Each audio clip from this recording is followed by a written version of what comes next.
परमेश्वर ने ही ऐसा अनुग्रह किया कि हम एक बार फिर से परमेश्वर के वचन के ऊपर अध्ययन करने, उस पर मनन करने, उस पर चिंतन करने जा रहे हैं, ताकि परमेश्वर के वचन से हम दुष्ट आत्माओं के बारे में, उनकी योजनाओं के बारे में, और शैतान की जो दुष्ट योजनाएं होती हैं जिसके द्वारा वो मसीहों पर और मानव जाति के ऊपर हमले करता है और उसके द्वारा वो इंसान को परमेश्वर से दूर लेकर के चला जाता है, उन सब विषयों के ऊपर आज हम एक नए सिरे से प्रकाश डालने का प्रयास करेंगे और सीखने की कोशिश करेंगे कि बाइबल के अंदर क्या क्या बातें बताई गई हैं, और हम क्योंकि उन बातों को समझ नहीं पाते हैं इसलिए कई बार हम शैतान के ट्रैप के अंदर फंस जाते हैं और हमको समझ में नहीं आता है कि हमारे साथ क्या हो रहा है, हमारे परिवार के अंदर ऐसा क्यों हो रहा है, या हमारे रिश्तेदारों के साथ ऐसा क्यों हो रहा है।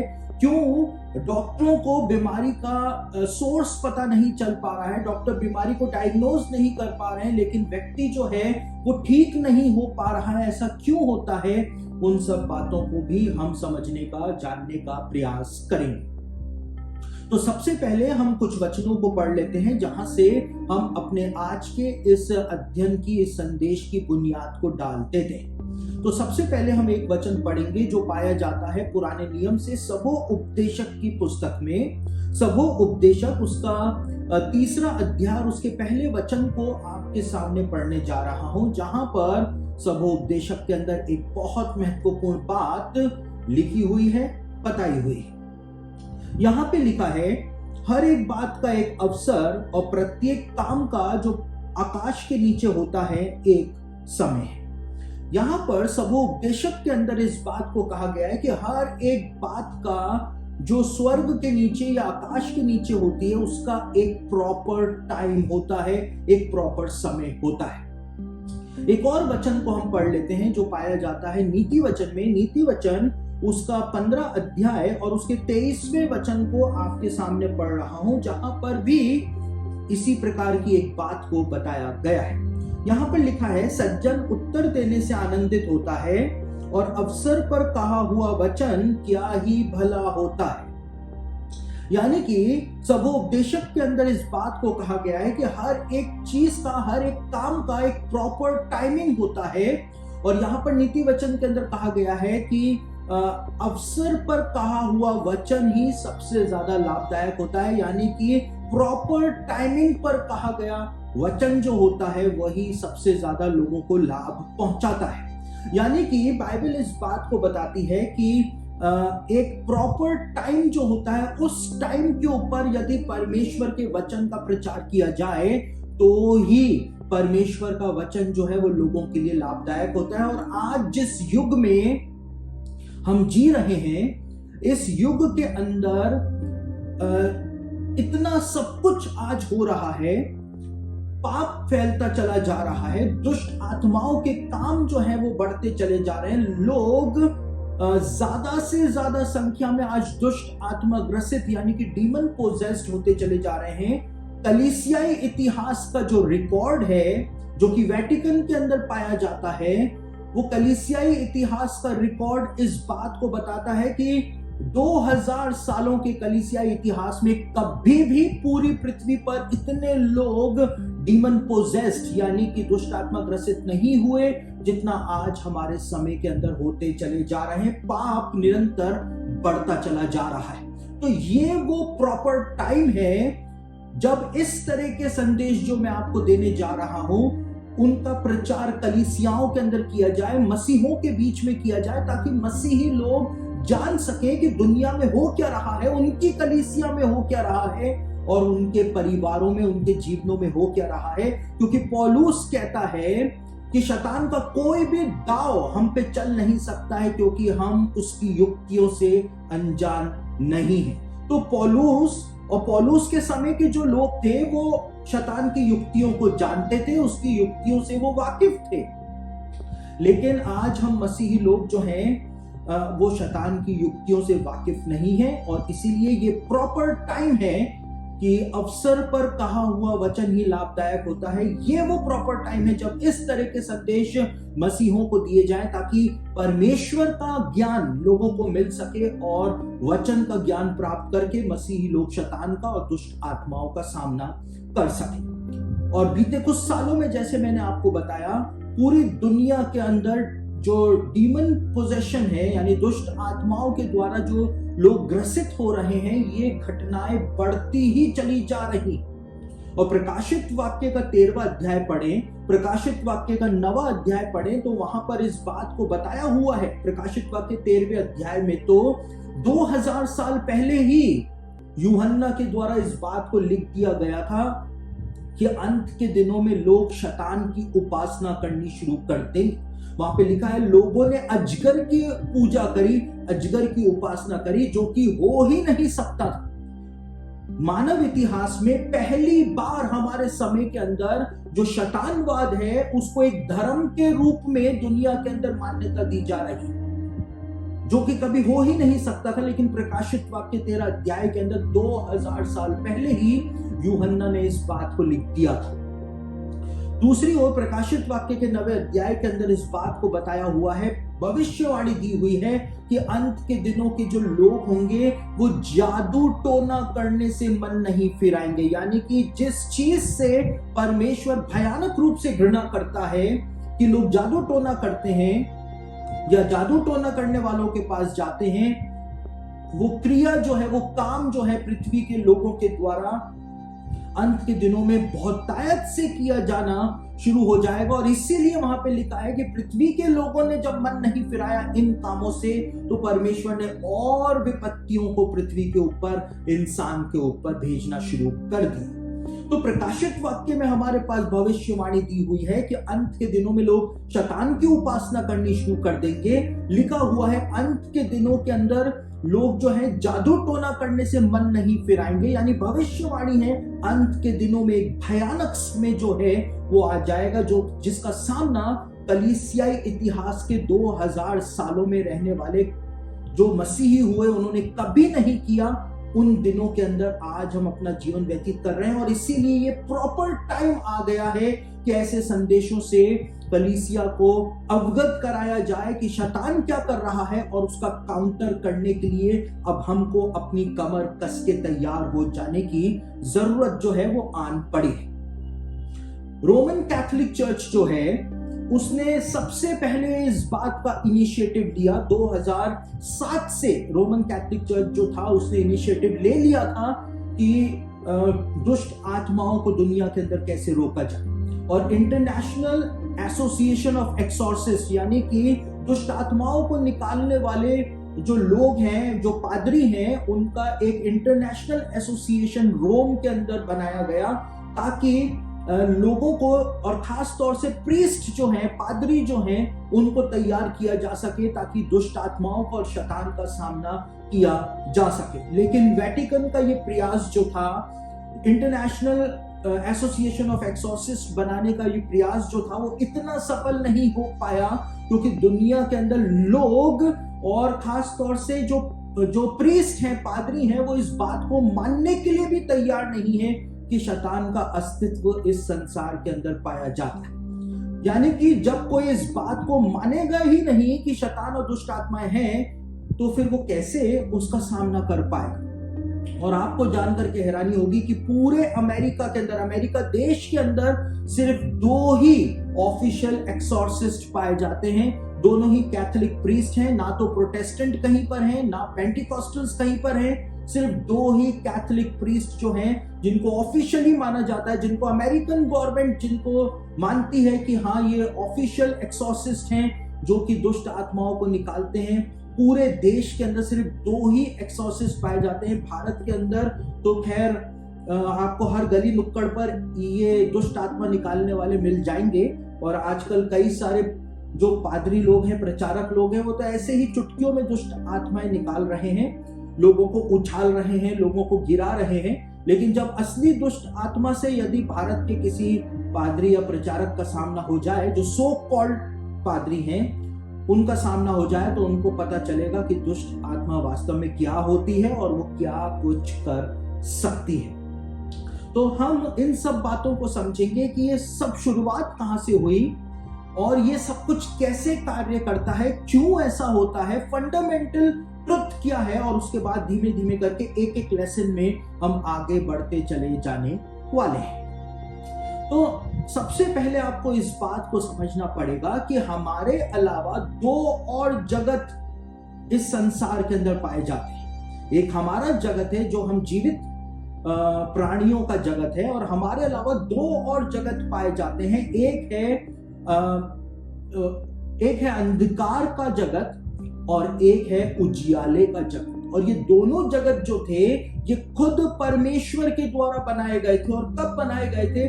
जिस समय परमेश्वर सृष्टि की रचना कर रहा था, उस समय परमेश्वर ने इन दोनों जगत जो थे उनकी भी रचना कर दी थी। और कहां पर कर दी थी, हम शुरुआत से इस बात को समझने का प्रयास करते हैं।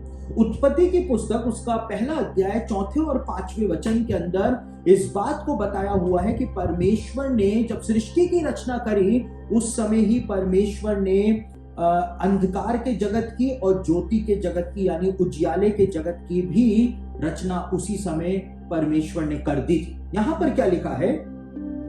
उत्पत्ति उसका पहला अध्याय 4 और 5वें वचन में लिखा है, और परमेश्वर ने उजियाले को देखा कि अच्छा है, और परमेश्वर ने उजियाले को अंधियारे से अलग किया, और परमेश्वर ने उजियाले को दिन और अंधियारे को रात कहा, तथा सांझ हुई, फिर भोर हुआ। इस प्रकार पहला दिन हो गया। यहां पर इस बात को बताया है कि परमेश्वर ने उजियाले को अंधियारे से अलग किया। परमेश्वर ने अंधियारा भी बनाया, परमेश्वर ने उजियाला भी बनाया। परमेश्वर ने दो जगत जो थे, फिजिकल जो वर्ल्ड है, हमारा जो जगत है जिसमें हम जिंदा घूमते हैं, हमारे जगत के अलावा परमेश्वर ने दो जगत और बना दिए थे। परमेश्वर ने उजियाले का जगत बना दिया था, परमेश्वर ने अंधियारे का जगत बना दिया था। परमेश्वर ने उजियाले को अंधियारे से अलग कर लिया, और परमेश्वर ने उजियाले को देख करके कहा था कि अच्छा है। परमेश्वर ने अंधियारे को देख करके नहीं कहा था कि वो अच्छा है। तो परमेश्वर ने यह अंधकार का जो वर्ल्ड है और जो लाइट का जो वर्ल्ड है, इसकी रचना भी उसी समय कर दी थी जिस समय वो सृष्टि की रचना कर रहा था। और साथ ही साथ इन दोनों जगत के ऊपर राज्य कौन करेगा, इसके बारे में भी यहां पर बताया हुआ है उत्पत्ति की पुस्तक के पहले अध्याय में ही। यहां पर परमेश्वर सिर्फ भौतिक जगत की सृष्टि के बारे में नहीं बता रहा है, लेकिन परमेश्वर स्पिरिचुअल वर्ल्ड जो है उसकी सृष्टि के बारे में भी बताता चला जा रहा था, साथ साथ में बताता चला जा रहा है। और यहां पर क्या लिखा हुआ है? उत्पत्ति उसका पहला अध्याय और उसके 16 और 17 वचन पढ़ें तो वहां पर एक और बात बताई हुई है इन्हीं दो जो जगत हैं इनके बारे में। तब परमेश्वर ने दो बड़ी ज्योतियां बनाई, उनमें से बड़ी ज्योति को, देखिए यहां पर नहीं लिखा है उत्पत्ति की पुस्तक में कि परमेश्वर ने सूरज और चांद को बनाया, ये नहीं लिखा है। और ये भी नहीं लिखा है कहीं पर भी, यहां पर आपको पढ़ने को नहीं मिलेगा कि परमेश्वर ने बड़ी ज्योति यानी सूरज को बनाया, छोटी ज्योति यानी कि चांद को बनाया। नहीं, क्यों नहीं लिखा हुआ है? इसलिए नहीं लिखा है क्योंकि परमेश्वर दो सेंस में यहां पर बात कर रहा था। वो भौतिक जगत की सृष्टि के बारे में भी बता रहा था और वो स्पिरिचुअल जगत की सृष्टि के बारे में भी बता रहा था। और यहां पे लिखा है, तब परमेश्वर ने दो बड़ी ज्योतियां बनाई, उनमें से बड़ी ज्योति को दिन पर प्रभुता करने के लिए बनाया और छोटी ज्योति को रात पर प्रभुता करने के लिए बनाया, और तारागण को भी बनाया। यहां पर इस बात को लिखा है, 17वें वचन में लिखा है, परमेश्वर ने उनको आकाश के अंतर में इसलिए रखा कि वे पृथ्वी पर प्रकाश दें और दिन और रात पर प्रभुता करें और उजियाले को अंधियारे से अलग करें। उजियाले को अंधियारे से अलग करें, इसलिए परमेश्वर ने इन ज्योतियों को बनाया। तो यहाँ पर परमेश्वर सूरज, चांद और तारों के बारे में भी बता रहा था, लेकिन यहाँ पे परमेश्वर स्पिरिचुअल वर्ल्ड के बारे में भी बता रहा था कि परमेश्वर ने दो बड़ी ज्योतियां बनाई। बड़ी ज्योति जो परमेश्वर ने बनाई वो दिन पर प्रभुता करने के लिए उसको बनाया, यानी उजियाले पर प्रभुता करने के लिए उसको बनाया, और छोटी ज्योति जो बनाई जिसकी तुलना हम चांद से करते हैं, उनको परमेश्वर ने रात पर प्रभुता करने के लिए उसको बनाया। इस बात को यहाँ पर बताया हुआ है। और जब यीशु मसीह ने इस बात का दावा किया यूहन्ना रचित सुसमाचार उसका 8 अध्याय उसके 12वें वचन में यीशु ने कहा, जगत की ज्योति मैं हूं। तो यीशु मसीह किस तरफ इशारा कर रहा था? जगत की ज्योति कौन है? जगत की ज्योति है सूरज, क्योंकि वो पूरे जगत को प्रकाशित करता है। और यीशु मसीह ने जब कहा कि जगत की ज्योति मैं हूं, तो यीशु मसीह ने अपनी तुलना सूरज से करी थी, यानी उसी बड़ी ज्योति से करी थी जिसके बारे में यहां पर लिखा हुआ है कि परमेश्वर ने बड़ी ज्योति जो है वो दिन पर प्रभुता करने के लिए परमेश्वर ने उसको बनाई थी। यीशु मसीह ने एक और बात यहूदियों को बोली थी, अपने शिष्यों को बोली थी। यीशु मसीह ने यूहन्ना रचित सुसमाचार उसका 9 अध्याय उसके 4 वचन में कहा था कि हमको परमेश्वर का काम दिन ही दिन में करना आवश्यक है, क्योंकि वो रात आने वाली है जिसमें कोई कुछ नहीं कर पाए। यानी उजियाले के जगत को और अंधियारे के जगत को यीशु मसीह ने दिन और रात कहकर के संबोधित किया। और इसीलिए बाइबल के अंदर बार बार इस बात को बताया गया, इस बात को बोला गया है कि तुम ज्योति की संतान। और क्यों बोला गया है उसको हम आगे समझेंगे। यहां पे लिखा है बड़ी ज्योति को परमेश्वर ने उजियाले पर दिन पर प्रभुता करने के लिए बनाया। यीशु मसीह ने कहा वो बड़ी ज्योति मैं हूं। और उसके बाद यीशु मसीह ने मत्ती रचित सुसमाचार उसका 5 अध्याय उसके 14वें वचन के अंदर अपने शिष्यों से कहा कि तुम जगत की ज्योति। यीशु मसीह ने कहा मैं जगत की ज्योति हूं, लेकिन अपने शिष्यों से कहा तुम जगत की ज्योति हो। क्यों? क्योंकि यहां पे लिखा है कि परमेश्वर ने छोटी ज्योतियों को भी बनाया था। और इसीलिए जो मसीही लोग हैं उनको ज्योति की संतान बाइबल के अंदर कहा गया है। क्यों कहा गया है? कि यीशु मसीह वो बड़ी ज्योति है, और जो यीशु मसीह पर विश्वास करते हैं उस बड़ी ज्योति से जो मसीही लोग हैं उनके अंदर भी एक ज्योति उतर जाती है, ताकि अंधकार के अंदर वो चमक सके, लोगों को अंधियारे से निकाल करके वो रोशनी के अंदर, प्रकाश के अंदर लेकर के आ सके। तो हमारे अलावा 2 और जगत इस संसार के अंदर पाए जाते हैं जिसकी रचना परमेश्वर के द्वारा ही की गई थी। और परमेश्वर ने अंधियारे को देख करके नहीं कहा था परमेश्वर ने कि अच्छा है, लेकिन जब परमेश्वर ने उजियाले को देखा था, वो वर्ल्ड जो लाइट का वर्ल्ड है, उस वर्ल्ड को देख करके जहां पर उजियाला ही उजियाला है, परमेश्वर ने उसको देख करके कहा था कि अच्छा है। और इसीलिए उसके ऊपर प्रभुता करने का अधिकार यीशु मसीह को परमेश्वर ने प्रदान किया था, और अंधकार के ऊपर शैतान को अधिकार उस समय मिल गया था। और इस प्रकार से स्पिरिचुअल वर्ल्ड जो था उसकी स्थापना परमेश्वर के द्वारा सृष्टि के आरंभ के अंदर ही कर दी गई थी। अब जब हम आगे बढ़ते हैं तो मैंने आपको कहा मसीही लोगों को ज्योति की संतान कहा गया है, और जो मसीह के लोग नहीं हैं उनको अंधकार की संतान कहा गया है। और इसीलिए पौलुस बार बार अपनी पत्रियों में कहता है कि तुम अंधकार के नहीं हो, लेकिन तुमको परमेश्वर ने अंधकार में से निकाल करके ज्योति के अंदर प्रवेश कराया है। हम तो पहले अंधियारे थे, पौलुस कहता है, लेकिन परमेश्वर ने अपनी ज्योति के द्वारा हमको प्रकाशमान कर दिया है। जैसे पौलुस कहता है कुरिन्थ की कलीसिया को कि जैसे परमेश्वर ने कहा उजियाला हो तो उजियाला हो गया, उसी प्रकार से यीशु मसीह हमारे दिलों के अंदर चमका और हम परमेश्वर के प्रकाश से प्रकाशमान हो गए। तो हम ज्योति की संतान हैं। और पहला थिस्सलुनीकियों उसका 5 अध्याय और उसके 5वें वचन को जब पढ़ें तो वहां पे पौलुस कहता है एक बहुत इंपॉर्टेंट बात। पौलुस कहता है क्योंकि तुम सब ज्योति की संतान और दिन की संतान। परमेश्वर ने उजियाले को दिन कहा, अंधियारे को रात कहा। वो दो जगतों की सृष्टि कर रहा था स्पिरिचुअली। और यहां पर पौलुस कहता है कि तुम ज्योति की संतान हो, तुम दिन की संतान हो, रोशनी वाली संतान हो तुम। हम ना रात के हैं ना अंधकार के हैं। हम अंधकार के नहीं हैं, हम रात के नहीं हैं, लेकिन हम दिन के हैं। कौन से दिन के हैं? वही दिन के हैं जिसको परमेश्वर ने सृष्टि की रचना के पहले दिन बना दिया था, उसको स्थापित कर दिया। तो हम ज्योति की संतान हैं, पौलुस इस बात को कहता है। उत्पत्ति की पुस्तक के पहले अध्याय में ही इस बात को बताया हुआ है कि जब परमेश्वर ने सृष्टि की रचना करी उस समय परमेश्वर का आत्मा जल के ऊपर मंडलाता था।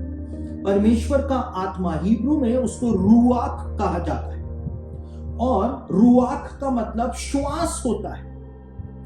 परमेश्वर का आत्मा जल के ऊपर मंडला रहा था, रूआख मंडला रहा था, और उसके बाद परमेश्वर ने आदम की रचना करके उसके नथनों में जीवन का श्वास फूंक दिया, रूआख फूंक दिया था।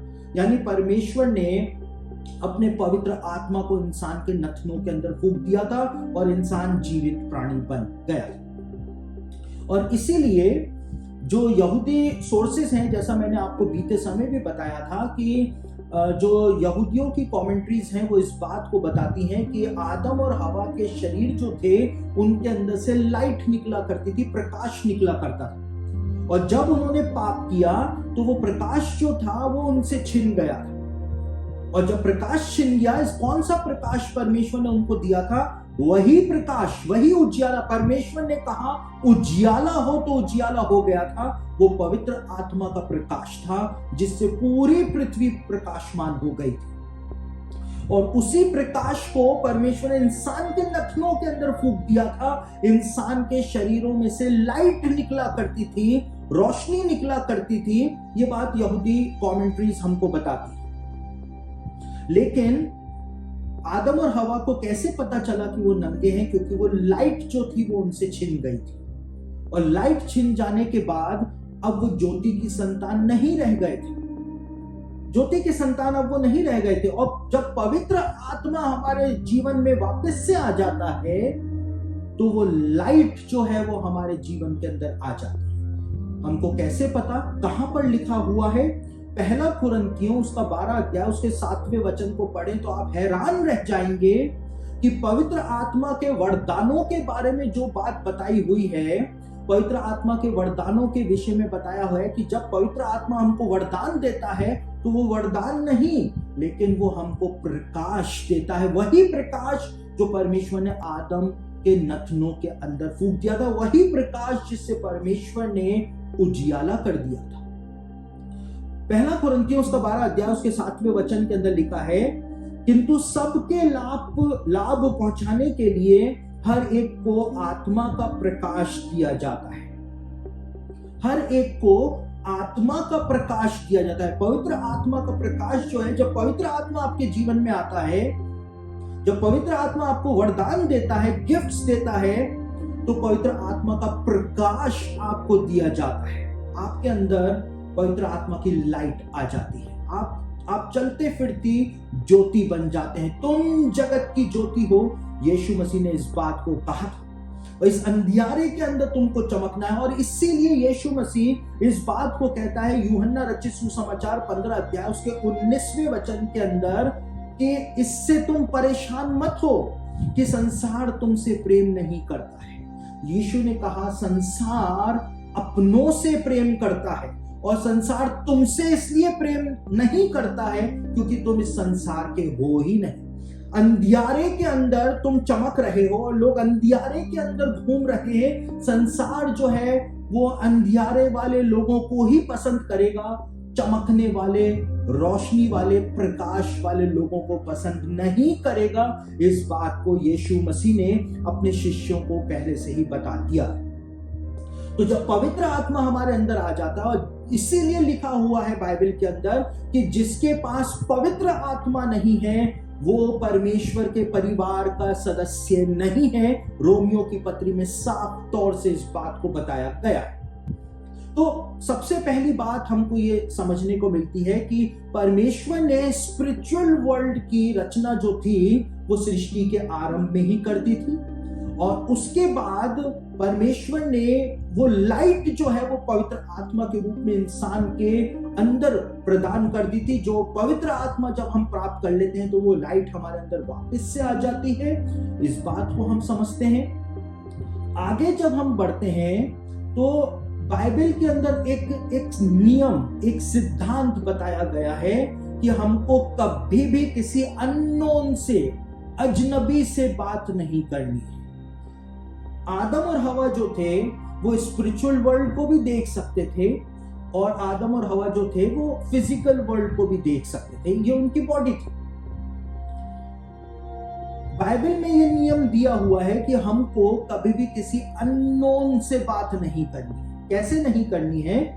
आदम और हवा के पाप में गिरने का कारण ही ये था कि उन्होंने एक अजनबी से बात करके उसकी बातों पर विश्वास कर लिया था, उसकी बातों पर विश्वास कर लिया था। बाइबल में बताया हुआ है कि हवा जो थी उसने सांप से बात करी, वो क्यूरियोसिटी में थी, वो जानना चाहती थी, कुछ ज्यादा जानने की जो लालच होता है, एक ऐसा ज्ञान जिसको परमेश्वर ने प्रतिबंधित किया है, फॉरबिडन नॉलेज जो थी वो जानने की कोशिश करना चाह रही थी हवा, और उसने एक अनजान से बात करी, सांप से उसने बात करी, और यही उनके डाउनफॉल का कारण बना, यही उनके डाउनफॉल का कारण बना।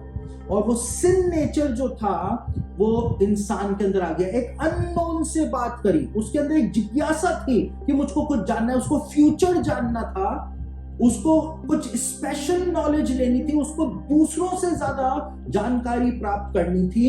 इसलिए वो उस क्यूरियोसिटी में, उस जिज्ञासा के अंदर उसने किसी अननोन से बात करी। अपने पति से बात नहीं करी जो उसके साथ रहता था, लेकिन उसने किसी अननोन से बात कर ली। और यही आज होता है, जो डिमोनिक ट्रैप के अंदर जो लोग फंसते हैं, दुष्ट आत्माओं के फंदे में जो लोग फंसते हैं, यही वो मेन कारण होता है कि ज्यादा जानने के लालच में, कुछ फॉरबिडन नॉलेज जो हम जान नहीं सकते हैं, उसको जानने के लालच में लोग जो है वो सीमा क्रॉस कर जाते हैं। उस लाइन को जो परमेश्वर ने ठहराई है, उस बाड़े को जो परमेश्वर ने बनाया है, उसको तोड़ करके जब आगे बढ़ जाते हैं तो वो फंदे के अंदर फंस जाते हैं किसी अननोन से। यानी कि वो शैतान से बात कर लेते हैं, दुष्ट आत्माओं से वो बात कर लेते हैं। और आज ऐसा बहुत हो रहा है, बहुत हो रहा है। आज स्कूलों के अंदर, भारत के अंदर भी कई सारे स्कूलों के अंदर जो स्पिरिट गाइड है उसके बारे में सिखाया जा रहा है कि आपके स्पिरिट गाइड जो है वो आपको गाइड करेगा कि आपको क्या करना है, आपको कैसे पढ़ाई करनी है, आपको कैसे अच्छे नंबर लेकर के आने हैं। एक स्पिरिट गाइड अपना बना लो। वो स्पिरिट गाइड जो है वो अननोन एंटिटी है, वो एक अनजान हस्ती है, जिसके बारे में लिखा है कि एक अनजान हस्ती से हवा ने बात क्या कर ली। हम आज तक उस पाप में फंसे हुए हैं। वो सिन नेचर जो है वो हमारे अंदर आज भी बना हुआ है। और हवा ने एक अनजान से बात करी थी। आज छोटे छोटे बच्चे जो हैं स्पिरिट गाइड से बात करने में लगे हुए हैं। कई सारे लोग जो है वो वीजी बोर्ड का इस्तेमाल करते हैं। वीजी बोर्ड होता है, उसको इस तरह से उससे पूछा जाता है आत्मा से कि बताओ आगे क्या होने वाला है, तुम कौन हो, क्या तुम यहाँ पर हो, नहीं हो, और फिर वो जवाब देती है। और वो सोचते हैं वो किसी अच्छी आत्मा से बात कर रहे हैं, एक इनोसेंट स्पिरिट से बात कर रहे हैं, वो सोचते हैं किसी एंजल से बात कर रहे हैं, लेकिन वास्तव में वो किसी अनजान दुष्ट आत्मा से बात कर रहे हैं। और एक बहुत माने हुए डिमोनोलॉजिस्ट हैं, वो इस बात को कहते हैं कि दुष्ट आत्माएं इतनी आसानी से आती नहीं है, क्योंकि परमेश्वर ने एक ऐसा बाड़ा बनाया हुआ है इंसान के चारों तरफ कि दुष्ट आत्माएं इतनी आसानी से आती नहीं है।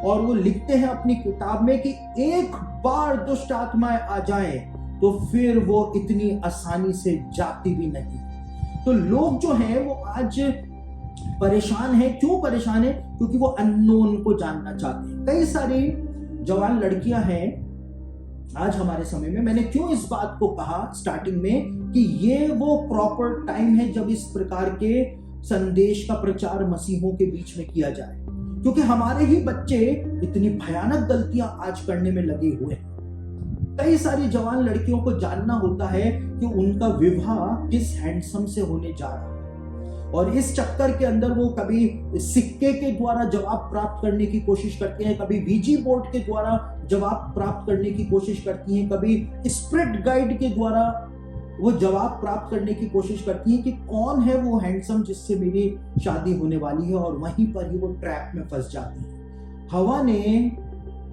एक अननोन से बात करी, एक अननोन एंटिटी था, सर्प वहां पर, उससे बात करी। और वो ट्रैप में फंस गई और उसकी वजह से आदम ट्रैप में फंस गया। और आज हमारे बच्चे, हमारे लोग जो है वो इसी तरह से ट्रैप के अंदर फंसते चले जा रहे हैं। कई सारे लोगों की जब रिश्तेदारों की मृत्यु हो जाती है, पिता की मृत्यु हो जाती है, या पति की मृत्यु हो जाती है, पत्नी की मृत्यु हो जाती है, बच्चों की मृत्यु हो जाती है, सडन डेथ हो जाती है, एक्सीडेंट में हो जाती है, एकदम से हार्ट फेल हुआ, मर गए, और वो दुख के अंदर उनसे वो सदमा बर्दाश्त नहीं होता है, तो वो ऐसे लोगों के पास जाते हैं जो आत्माओं को बुलाते हैं।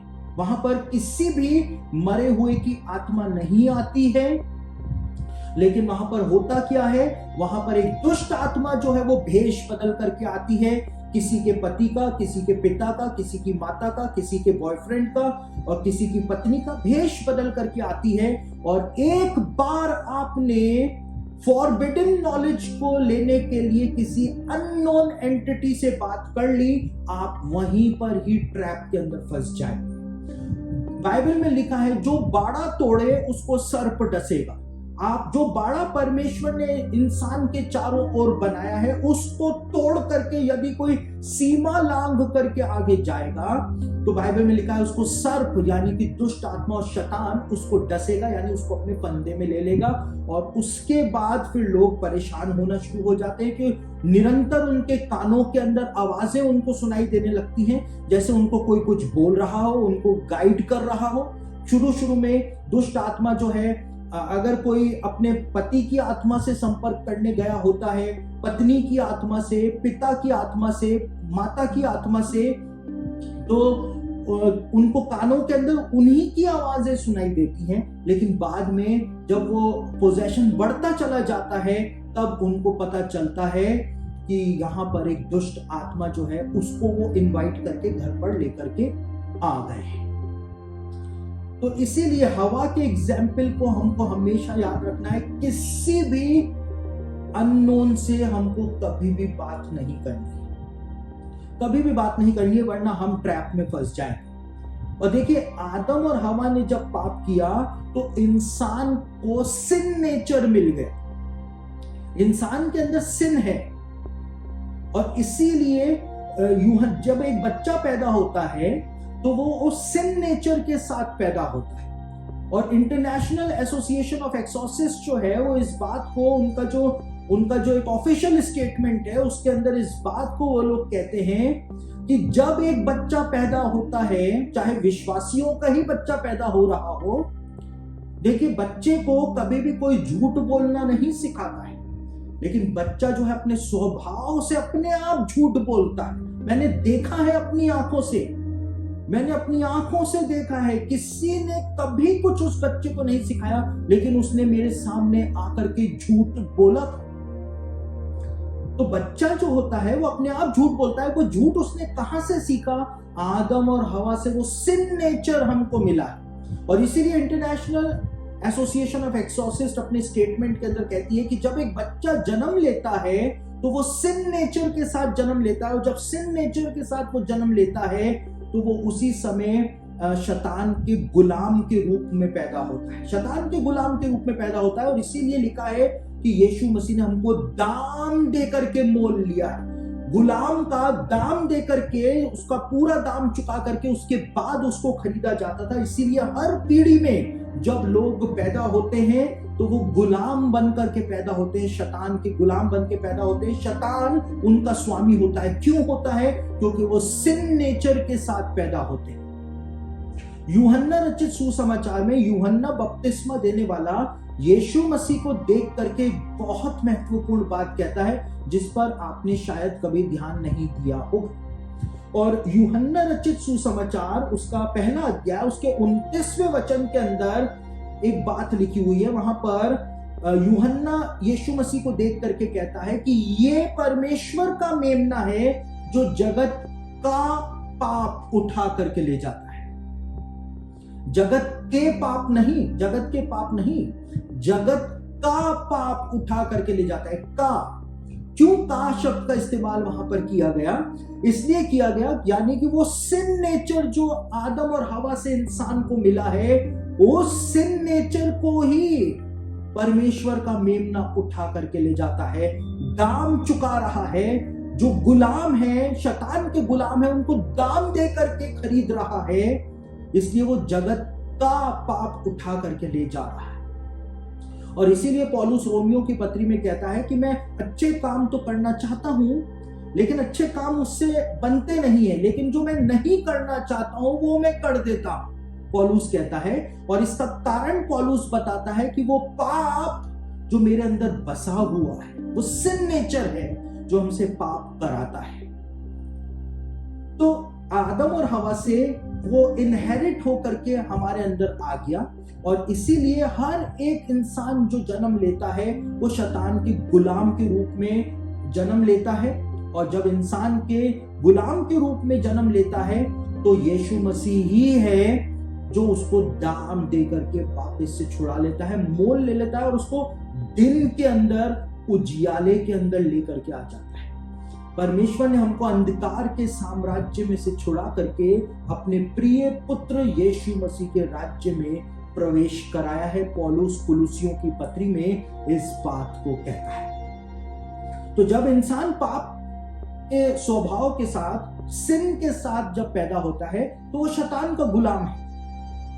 और इसीलिए रोमन कैथोलिक चर्च के अंदर, देखिए मैं रोमन कैथोलिक चर्च का बार बार नाम इसलिए ले रहा हूं क्योंकि एक्सोर्सिज्म में, दुष्ट आत्माओं के क्षेत्र में रोमन कैथोलिक मंडली ही है जिसने कोई इनिशिएटिव लिया है, कोई स्टेप उठाया है। बाकी हम लोग तो आपस में लड़ने में ही लगे हुए हैं, हमारे पास दूसरा काम तो है ही नहीं।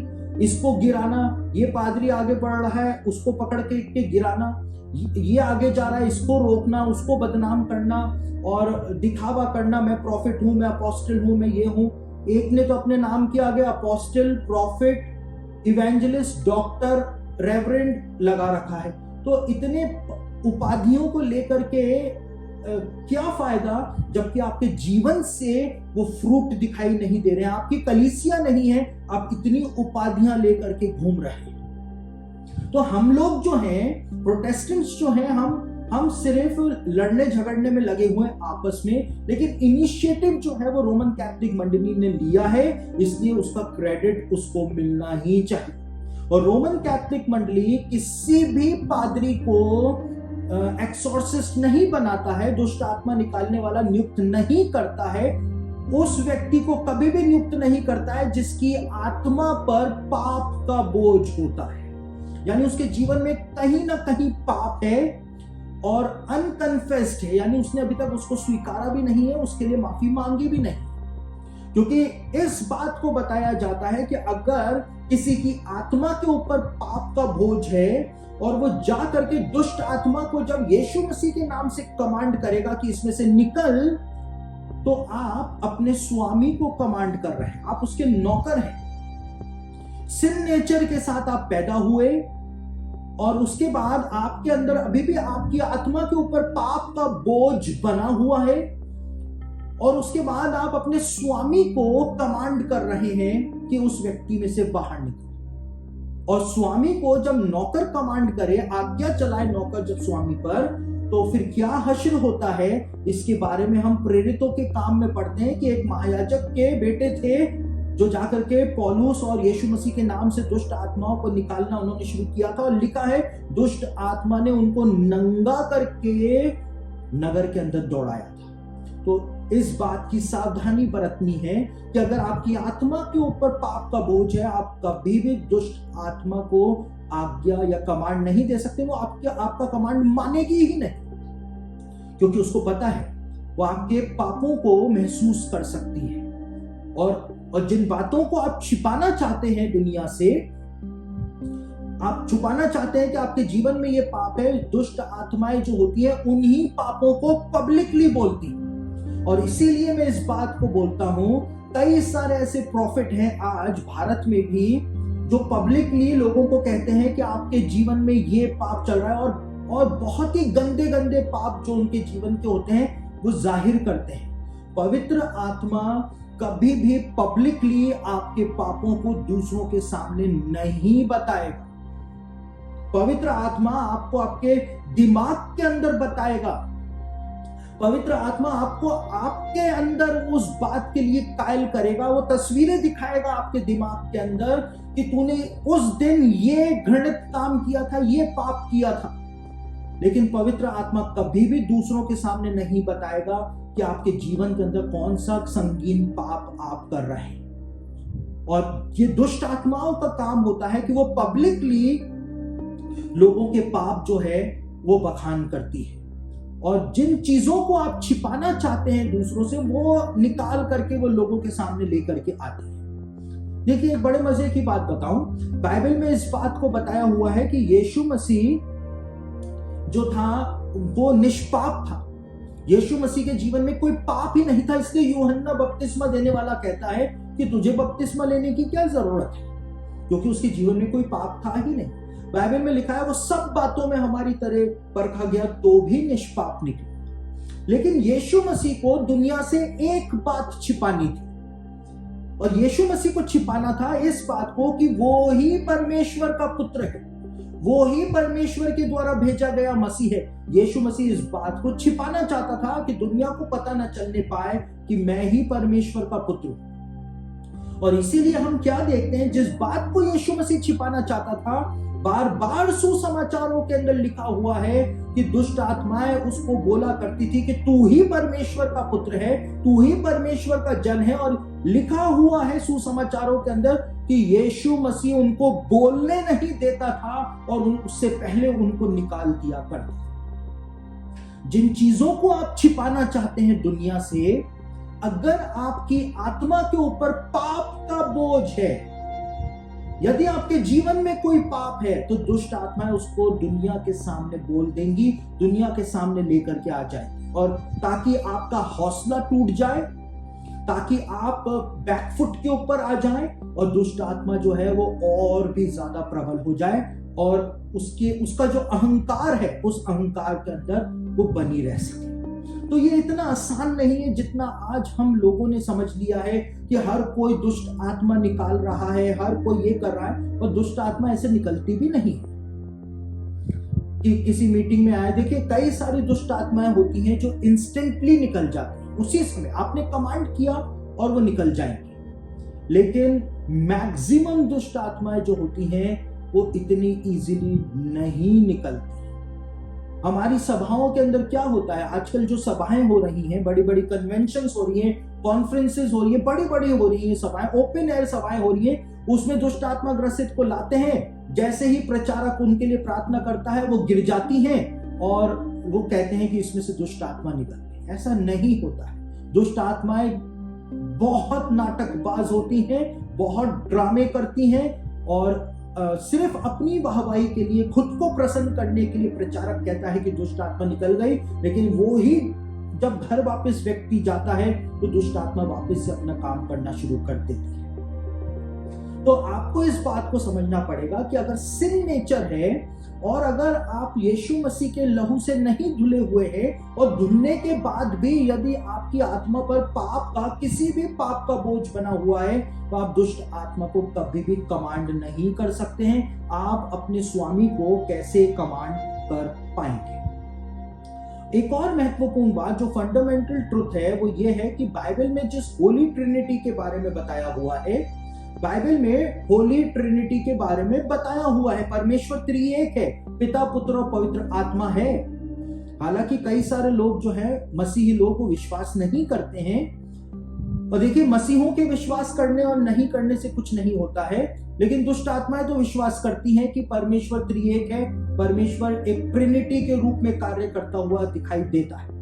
और क्योंकि परमेश्वर को पिता, पुत्र और पवित्र आत्मा के रूप में बाइबल के अंदर चित्रित किया गया है, और ये होली ट्रिनिटी जो है इसका दुष्ट आत्माएं अपमान करना चाहती है। कैसे अपमान करना चाहती हैं? दुष्ट आत्माएं जो हैं उनका स्पेसिफिक टाइम होता है इंसान पर हमला करने का, और वो होता है रात को 3 बजे, या तो रात को 3 बजे कह लीजिए या सुबह के 3 बजे कह लीजिए, लेकिन वो एग्जैक्ट टाइम होता है उनका। क्यों वो एग्जैक्ट टाइम सुबह के 3 बजे या रात के 3 बजे क्यों चुनती हैं? क्योंकि 3 जो है वो परमेश्वर की त्रिएकता को दर्शाता है। दुष्ट आत्माएं जो हैं जब भी किसी इंसान को परेशान करती हैं तो वो पंजा मारती हैं, और पंजा मार करके जब उनको शारीरिक तौर पर नुकसान पहुंचाने का प्रयास करती हैं, और जो पंजा मारा जाता है, मेरे पास एक्चुअल फोटोज हैं उस पंजे की। वो पंजा जो मारा जाता है किसी इंसान के ऊपर दुष्ट आत्मा के द्वारा, तो वो 3 नाखूनों के निशान जो है वो इंसान के शरीर के ऊपर पाए जाते हैं, जिसमें से खून निकलता रहता है। वो एक्चुअल फोटोज हमारे पास मौजूद है। और दुष्ट आत्माएं जो होती है, जब किसी को उनको डराना होता है, हॉन्टिंग करनी होती है, तो वो 3 बार दस्तक देती है। तो ये 3 रात को 3 बजे 3 नाखूनों के द्वारा हमला, दुष्ट आत्मा जब भी किसी के ऊपर शारीरिक तौर से हमला करती है, चाहे इंडिया हो, चाहे अमेरिका हो, चाहे पाकिस्तान हो, चाहे अफ्रीका हो, चाहे यूरोप हो, कहीं पर भी दुष्ट आत्मा हमला करती है तो वो 3 पंजों के द्वारा ही हमला करती है। 3 नाखूनों के निशान जो हैं बॉडी के ऊपर दिखाई देते हैं, और वो 3 बार ही दस्तक देती है। जब भी किसी को डराना होता है, उसको हॉन्टिंग करनी होती है किसी भी जगह पर, तो वो 3 बार ही दस्तक देती है। क्यों देती है? क्योंकि बताया जाता है इस बात को, होली ट्रिनिटी के इंसल्ट करने के लिए वो चैलेंज करती है होली ट्रिनिटी को कि ये होली ट्रिनिटी भी तुमको मेरे हाथों से नहीं बचा सकती है। इसीलिए वो होली ट्रिनिटी का अपमान करने के लिए ऐसे कामों को करती है। साथ ही साथ में क्रूस जो होता है वो उल्टा क्रूस बना देती है। किसी किसी के शरीर, जो लोग ज्यादा क्रूस को मानते हैं कि क्रूस जो है वो मुझको बचा सकता है, तो दुष्ट आत्मा जो है किसी किसी के शरीर के ऊपर इस प्रकार का निशान बना देती है, घाव बना देती है कि उल्टा क्रूस बना देती है। वो भी एक्चुअल फोटो जो है वो मेरे पास है, जिसमें साफ तौर से दिखता है कि हाँ, उल्टा क्रूस उस व्यक्ति के शरीर के ऊपर बना दिया गया। तो हालांकि मसीही लोग इस बात को मानने को तैयार नहीं है कि परमेश्वर एक त्रिएक परमेश्वर है, पिता, पुत्र और पवित्र आत्मा के रूप में काम करता है, लेकिन दुष्ट आत्माएं तो इस बात पर विश्वास करती हैं, और दुष्ट आत्माएं जो हैं वो उसकी इंसल्ट, उस ट्रिनिटी की इंसल्ट करने के लिए इस काम को करती हैं। आज कई सारे जो यहूदी स्कॉलर्स हैं, यहूदियों की जो सेमिनरी है, बाइबल सेमिनरीज जो हैं, बाइबल कॉलेजेस जो हैं यहूदियों के, उसमें कई सारे यहूदी स्कॉलर्स ने बुक्स लिखी हैं जिनके अंदर इस बात को उन्होंने दावे के साथ प्रस्तुत किया है यहूदियों के सामने। और ये यहूदी सेमिनरीज में यहूदियों को सिखाया भी जा रहा है आज कि वास्तव में परमेश्वर त्रिएक परमेश्वर के रूप में ही बाइबल के अंदर बताया गया है। उसके एक से ज्यादा रूप बाइबल के अंदर बताए गए हैं। तो यहूदियों ने भी अब इस बात के ऊपर विश्वास करना शुरू कर दिया है, लेकिन मसीही लोग, कई सारे मसीही लोगों का पेट दुखता है इस पर विश्वास करने के लिए, तो हम उनका कुछ भी नहीं कर सकते। हमको उनके हाल पर ही छोड़ देना चाहिए। तो ट्रिनिटी की ये इंसल्ट करती हैं। अब बात आती है कि जो दुष्ट आत्माएं होती हैं वो किसी व्यक्ति को बांध करके रख सकती हैं। हम सुसमाचार में, लूका रचित सुसमाचार में हम एक स्त्री के बारे में पढ़ते हैं जिसको यीशु मसीह ने चंगा किया था। और एक स्त्री थी जिसके बारे में बताया है कि 18 सालों से उसको एक दुर्बल करने वाली दुष्ट आत्मा ने बांधा हुआ था। उसको वो कुबड़ी हो गई थी, और यीशु मसीह के पास वो आती है। यीशु मसीह उसके ऊपर हाथ रखता है और यीशु मसीह कहता है कि हे नारी, तू अपनी दुर्बलता से छूट गई। और यीशु मसीह इस बात को कहता है, यीशु मसीह ने खुद अपने मुंह से इस बात को कहा कि इसको 18 सालों से शैतान ने बांध करके रखा हुआ, यानी डिमोनिक बॉन्डेज जो था उस औरत के ऊपर था। शैतान ने उसको 18 सालों से बांधा हुआ था, यानी कि शैतान डिमोनिक बॉन्डेज के अंदर, दुष्ट आत्माएं डिमोनिक बॉन्डेज के अंदर किसी व्यक्ति को बांध करके रख सकती है। और जरूरी नहीं है कि इस प्रकार की बॉन्डेज में रखें, किसी को बीमारी की बॉन्डेज में रख सकते हैं कि बीमारी ठीक ही नहीं हो रही है, डॉक्टरों को पता नहीं चल पा रहा है कि बीमारी का कारण क्या है, डायग्नोज ही नहीं हो रहा है, सारी रिपोर्ट नॉर्मल है, लेकिन सालों सालों सालों सालों से वो बीमारी बनी हुई। किसी को फाइनेंशियल क्राइसिस में सालों सालों तक वो बांध करके रख सकती है कि आप कर्जे के अंदर ही फंसे रहने पाए। और निसंतानता जो होती है कि संतान ही उत्पन्न नहीं होती है, इस बॉन्डेज के अंदर भी वो बांध करके रख सकती है कि जो पति पत्नी है उनके संतान ही उत्पन्न ना होने पाए। तो इस प्रकार के कई सारे बॉन्डेजेस होते हैं, कई सारे लोगों को नौकरी नहीं मिलती। उनके पास सारी क्वालिफिकेशन है, उनके पास सब कुछ है, उनके पास योग्यता है, वो डिजर्व करते हैं नौकरी पाना, लेकिन साल के साल बीतते चले जाते हैं। ऐसा लगता है कि कोई रोक रहा है उनको, नौकरी का अपॉइंटमेंट लेटर हाथ में मिलते मिलते भी रह जाता है। और क्यों रह जाता है? क्योंकि शैतान ने लंबे समय से उनको बांधा हुआ होता है। जैसे 18 सालों से उस स्त्री को शैतान ने बांधा हुआ था, यीशु मसीह ने कहा ये डिमोनिक बॉन्डेजेस होते हैं। और सिर्फ फिजिकल लाइफ पे नहीं, ये डिमोनिक बॉन्डेजेस जो हैं आपकी स्पिरिचुअल लाइफ पे, आपके आत्मिक जीवन के ऊपर भी हो सकते हैं। कई बार लोग इस बात की शिकायत करते हैं कि वो चाहे कितनी भी कोशिश कर लें, वो बाइबल नहीं पढ़ पाते। एक दिन पढ़ ली तो दूसरे दिन नहीं पढ़ पाएंगे, 2-3 दिन कंटिन्यूसली पढ़ ली तो उसके बाद महीनों तक बाइबल नहीं पढ़ पाएंगे। कई सारे लोग आकर के रोते हैं कि वो प्रार्थना नहीं कर पाते हैं, और रोते हैं प्रार्थना नहीं कर पाते हैं, और एक बार उन्होंने प्रार्थना कर ली, फिर 1 साल तक वो प्रार्थना नहीं कर पाते हैं। उनको ऐसा लगता है कि उनको किसी ने बांधा हुआ है आत्मिक तौर से। वो प्रार्थना में समय नहीं बिता पा रहे हैं, वो वचन के साथ समय नहीं बिता पा रहे हैं। उनको प्रभु से प्रेम होता है, वो प्रभु का वचन पढ़ना चाहते हैं, सीखना चाहते हैं, प्रभु के साथ प्रार्थना में समय बिताना चाहते हैं, लेकिन एक बंधन सा उनके ऊपर महसूस होता है कि वो काम कर ही नहीं पाते, क्योंकि ये डिमोनिक बॉन्डेजेस होते हैं। और इन डिमोनिक बॉन्डेजेस को जब तक तोड़ा ना जाए तब तक ये काम करते ही रहते हैं। और ये डिमोनिक बॉन्डेजेस तोड़ना हमारे लिए चुटकियों का काम है। हम यीशु मसीह के नाम से स्पेसिफिक डिमोनिक बॉन्डेज जो हमको लगता है कि हमारे ऊपर ये बॉन्डेज है, हमारे ऊपर ये बंधन पाया जाता है, मेरे आत्मिक जीवन के ऊपर बंधन है, मेरे फाइनेंस के ऊपर बंधन है, या मेरे को संतान नहीं हो रही है इसके ऊपर बंधन है, या कोई बीमारी के रूप में बंधन है जिसका इलाज डॉक्टरों के पास नहीं है, उस बंधन का नाम लेकर के यीशु मसीह के नाम से उस बंधन को तोड़ दीजिए, वो बंधन टूट जाए।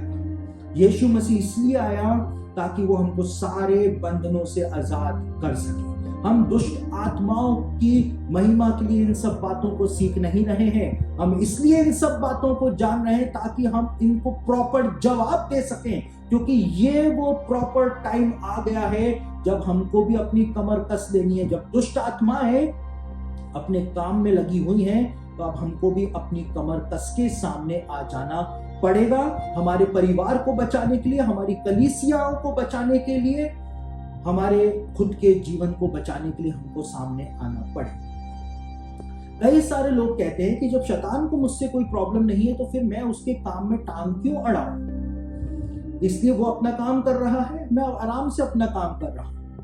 शैतान के दिल में आपके लिए कोई प्रेम नहीं पाया जाता है।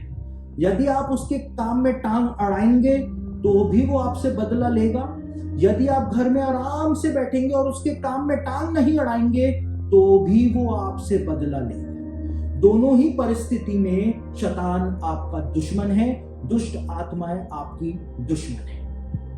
और इसीलिए बेहतर यह है कि आप डिफेंसिव होने की बजाय ऑफेंसिव हो जाएं, आक्रमण करें, तभी आपका प्रॉपर बचाव होने पाए। उसके बाद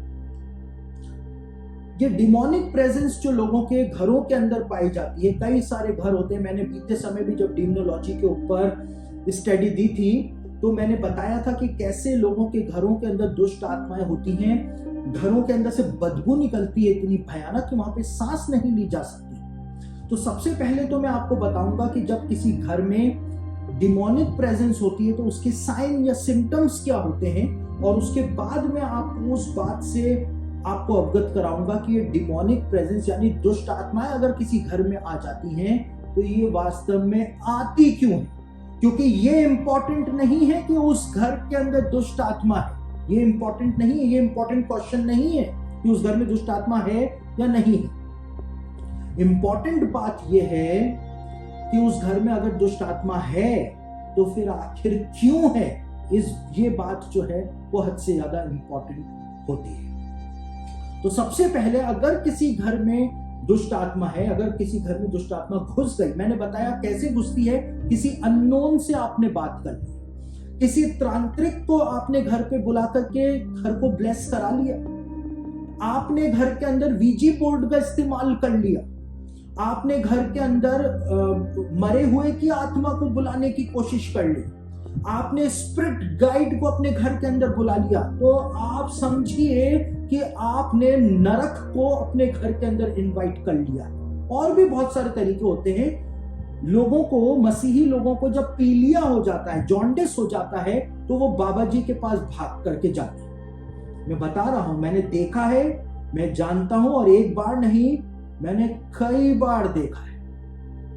वो चर्च नहीं जाते हैं, वो पादरी साहब के पास नहीं जाते हैं, अपने पादरी को नहीं बुलाते हैं, वो बाबा के पास जाते हैं, क्योंकि मसीहों का मानना है, अब मसीहों के पास एक फॉरबिडन नॉलेज है जो अदन की वाटिका में उनको प्राप्त हुई, पता नहीं वो कहां से ये सब ज्ञान लेकर के आते हैं, लेकिन मसीहों का मानना है कि बाबा जी जो इलाज देंगे उससे ही जॉन्डिस यानी पीलिया जो है वो ठीक हो सकता है। अब वो बाबा जी के पास जाते हैं और बाबा जी उनको एक केला देते हैं, और मसीही बाबा जी का केला लेकर के आते हैं और उस केले को खाते हैं और कहते हैं हम ठीक हो गए। यानी कि बाबा जी का केला खाने से तो आप ठीक हो सकते हैं, लेकिन यीशु मसीह के सामर्थ्य से आपका जॉन्डिस ठीक नहीं हो सकता। ये बात कुछ हजम नहीं होती। अब आप बाबा जी के पास केला खाने तो चले गए, उनका केला भी ले आए, केला खा भी लिया। अब घर के अंदर आपको जब प्रॉब्लम होनी शुरू हुई, घर के अंदर 3 दस्तक हो रही है, खट खट खट हो रही है, जब आपको 3 नाखूनों से कोई खुरच रहा है, जब आपके घर के दरवाजे अपने आप बंद हो रहे हैं, खुल रहे हैं, तो फिर उस समय पादरी साहब की याद आती है और फिर कहते हैं हमारे पादरी से तो होता नहीं है, दूसरे पादरी को मिलाते हैं, फिर दूसरे पादरी से नहीं होता है, तीसरे पादरी को मिलाते हैं। कोई कुछ नहीं कर पाएगा, क्योंकि दुष्ट आत्मा आपके घर के अंदर है या नहीं है ये इंपॉर्टेंट नहीं है। वो दुष्ट आत्मा आई कैसे वो इंपॉर्टेंट है। आपने किसी अननोन को अपने घर के अंदर एंट्री दे दी, एक लीगल ग्राउंड दे दिया, कानूनी अधिकार आपने दे दिया आपके जीवन के ऊपर उसको अधिकार करने का। इसलिए ये बात महत्वपूर्ण हो जाती है। जब किसी घर के अंदर, देखिए मेरे पास इतना अनुभव है, मैं 11 सालों से डिमोनोलॉजी के ऊपर अध्ययन कर रहा हूँ, बाइबल प्रोफेसीज के ऊपर अध्ययन कर रहा हूँ, डिमोनोलॉजी के ऊपर अध्ययन कर रहा हूँ, स्पिरिचुअल वॉरफेयर के ऊपर मैं अध्ययन कर रहा हूँ। तो मेरे पास, मैं 11 सालों से डिमोनोलॉजी पर अध्ययन कर रहा हूँ। मैंने कई सारे दुष्ट आत्मा ग्रसित जो घर थे, जो लोग थे, ऐसे केसेस को मैंने डील किया। तो मेरे पास तो पर्याप्त एक्सपीरियंस है, और जो बात मैं बोल रहा हूं उसके एविडेंसेस भी मेरे पास है। मैं तस्वीरों के द्वारा, वीडियोस के द्वारा आपको दिखा सकता हूं कि जो बात मैं बोल रहा हूं वैसा ही होता है, वैसा ही होता है। मैंने देखा है और इसीलिए मैं आपको बता रहा हूं। ये कोई किताबी बातें नहीं है कि किताब में पढ़ करके मैं आ गया और आपको समझा रहा हूं। जो मेरा व्यक्तिगत अनुभव है वो मैं आपको दे रहा हूं। कोई भी ऐसी बात मेरे इस डिमोनोलॉजी वाले संदेशों के अंदर आपको नहीं मिलेगी जो बात मैंने खुद ने अपनी आंखों से नहीं देखी हो। वो बात मैं आपको कभी नहीं बोलूं। जो मैंने देखा है और जिन केसेस को मैंने डील किया है वही बात मैं आपको बता रहा हूं। और इसीलिए मैंने आपको कहा कि दुष्ट आत्मा इतनी इजीली आती नहीं है और दुष्ट आत्मा इतनी इजीली जाती भी नहीं है। तो जब किसी घर के अंदर डिमोनिक प्रेजेंस होती है, हम उस चीज को बाद में देखेंगे कि डिमोनिक प्रेजेंस आती कैसे है, लेकिन प्रेजेंस होती है उस समय क्या होता है, उस घर के अंदर इलेक्ट्रिसिटी की प्रॉब्लम होनी शुरू हो जाती है। अब ऐसा नहीं है, देखिए मैं पहले ही इस बात को क्लियर कर दूं कि ये संदेश समाप्त होने के बाद आप हमारे ऑफिस में फोन ना करें कि आपके घर में इलेक्ट्रिसिटी की प्रॉब्लम है। आपके घर में इलेक्ट्रिसिटी की प्रॉब्लम है तो आप पावर हाउस के अंदर फोन करिए, हमारे ऑफिस में मत करिए, क्योंकि लोग जो हैं वो एग्जैजुरेट करते हैं, बात को बड़ा चढ़ा करके पेश करते हैं। बीते समय जब हमने डिमोनोलॉजी वाले लेसन YouTube के ऊपर डाले थे तो एक बहन का फोन हमारे ऑफिस के अंदर आया, और उस समय ऑफिस के अंदर स्टाफ खाना खा रहा था, लंच चल रहा था, तो फोन जो था वो मैंने उठाया। और जब फोन मैंने उठाया तो उन्होंने कहा कि हमको तो आपसे ही बात करनी थी। तो क्या बात करनी थी? वो लेडी ने कहा कि पास्टर साहब आपके डिमोनोलॉजी वाले संदेश हमने देखे हैं और मेरे को बताना है। उस बहन ने कहा कि हमारे घर में कोई दुष्ट आत्मा है। और मेरा पहला सवाल ये होता है कि आपको कैसे पता कि आपके घर में दुष्ट आत्मा है? तो उसने कहा कि आज हमारे घर के अंदर एक छिपकली घूमती हुई दिखाई दी। तो घर के अंदर छिपकली घूमती हुई दिखाई दी और आप कह रहे हैं घर में दुष्ट आत्मा है, तो ये फालतू की बातें हैं। ये जबरदस्ती दुष्ट आत्माओं को अपने घर में इनवाइट करने जैसा है। तो आपको लगता है कि ऐसा है, वो इंपॉर्टेंट नहीं है, वैसा होना भी चाहिए। ठीक है, तो अगर किसी घर के अंदर दुष्ट आत्मा की प्रेजेंस है तो उस घर में इलेक्ट्रिसिटी की प्रॉब्लम होनी शुरू हो जाती है। लाइटें जलती हैं, बुझती हैं। मैंने अपनी आंखों से देखा है एक जगह के ऊपर ऐसा होता हुआ, जहां पर हम गए थे, हमको बुलाया गया था। मैंने अपनी आंखों से देखा है ऐसा होता है। लाइटें जलती हैं, बुझती हैं, लाइटें जलती हैं, बुझती हैं। उसके बाद उस जगह के जो लोग थे, उन्होंने जो प्लग थे वो ही सॉकेट से खींच करके बाहर निकाल दिए, लेकिन उसके बावजूद लैंप जल रहे थे। सॉकेट में से प्लग निकाल देने के बाद भी लैंप जल रहे थे। उस घर के अंदर, उस जगह के ऊपर इलेक्ट्रिसिटी की प्रॉब्लम होनी शुरू हो जाती है। एक बार हम एक जगह के ऊपर मीटिंग लेने गए थे और हमारे साथ एक पास्टर और उनका बेटा भी गया था, और हम एक होटल के अंदर रुके हुए थे। तो जो पास्टर और उनका बेटा था वो एक कमरे के अंदर रुके हुए थे। रात को 3 बजे उनके कमरे का जो टीवी था, जो होटल का कमरा था, उसका टीवी जो था वो अपने आप से चालू हो गया और उस पर एक हॉरर मूवी चलनी शुरू हो गई, जिसमें एक सफेद कपड़े पहन करके एक औरत बैठ करके टीवी में रो रही थी। तो पास्टर साहब का बेटा उठा, उसने सोचा कि पास्टर साहब ने शायद टीवी ऑन किया होगा। पास्टर साहब ने सोचा कि बेटे ने शायद टीवी ऑन किया होगा, तो बेटे ने टीवी ऑफ कर दिया और उसके बाद वो आकर के वापस लेट गया। और जब दोनों वापस से सोए तो वापस से टीवी ऑन हो गया और उसके बाद वापस से वही औरत जो थी वो टीवी के अंदर रो रही थी। और पास्टर साहब उठे, पास्टर साहब ने प्लग निकाल दिया टीवी का, लेकिन उसके बावजूद वो टीवी जो था वो चालू था और वो पिक्चर चल रही थी जिसमें वो सफेद कपड़े पहन करके जो औरत थी वो बैठ करके रो रही थी। उसके बाद पास्टर साहब समझे और उन्होंने टीवी को पकड़ करके यीशु मसीह के नाम से कमांड दिया, तो टीवी बंद हो गई। आपको लगेगा कि मैं झूठ बोल रहा हूं, और देखिए वो सारे लोग जो कहते हैं कि ऐसा नहीं होता है, आप किसी हॉन्टेड हाउस में जाकर के एक दिन बिता लीजिए, आपको विश्वास हो जाएगा, आपको पता चल जाएगा कि ऐसा होता है या नहीं होता है। यीशु मसीह के नाम में कितना सामर्थ है, यीशु मसीह के लहू में कितना सामर्थ है, परमेश्वर के वचन में कितना सामर्थ है। अगर आपको जांचना है, आप किसी हॉन्टेड हाउस में जाकर के रह लीजिए, आपको पता चल जाएगा। क्रूस के अंदर, कई सारे मसीही लोग कहते हैं ना घरों में क्रूस नहीं रखना चाहिए, क्रूस के अंदर कितना सामर्थ है आपको पता चल जाएगा। तो मेरे पास तो 11 साल का अनुभव है इस फील्ड में। अगर आपको लेना है तो हॉन्टेड हाउस के अंदर जाकर के रहना पड़ेगा। दीवारों में से अगर किसी घर के अंदर डिमोनिक प्रेजेंस है तो दीवारों में से ठोकने की आवाजें आती हैं। ऐसा लगता है दीवारों के अंदर कोई भाग रहा है, दीवारों को अंदर से कोई ठोक रहा है। आपको ऐसा लगेगा भूकंप आ गया है, लेकिन आपको वो रीजन पता नहीं चल पाएगा कि वास्तव में ऐसा क्यों हो रहा है। किसी घर में डिमोनिक प्रेजेंस होती है तो उसमें सांस लेने की आवाज होती है कि आपके पास खड़े होकर के कोई सांस ले रहा है।